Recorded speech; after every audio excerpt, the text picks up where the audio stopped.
spoiled sister was arrested after taking my money, and now that she's out, she demands that I return what she took. My sister has always had a troublesome personality. Since she was little, she was expelled from daycare, received complaints at school, and couldn't finish high school because she basically didn't attend even 20% of the classes. My mother sent her to school every day, but she would hang out with older friends from another school and would skip without my mother knowing. However, despite all these things, it was always clear that my sister was my parents' favorite. Even when she took my things to sell and buy sweets, my parents would simply say that I should tolerate it because she was my younger sister and just being playful. They didn't complain when she got expelled, didn't complain when she was detained for various reasons, or for anything else.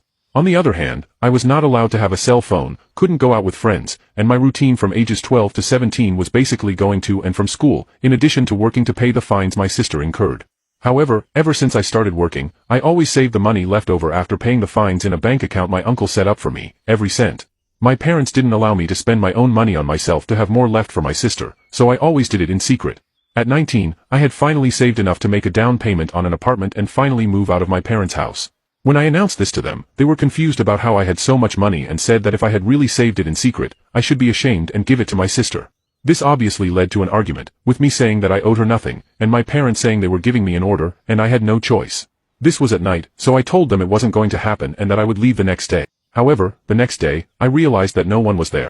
I didn't care, it's not like I wanted to say goodbye to them, but when I checked my bank account, I saw what had happened. I'm a heavy sleeper. You can now check if there is a part 2 by pressing share and more. Someone used my fingerprint while I was asleep to withdraw my money. I called my parents in desperation, telling them what had happened, and they said they already knew, and that it was my sister who had done it, and now they were having breakfast at a fancy place in the city since I had actually saved up a good amount of money.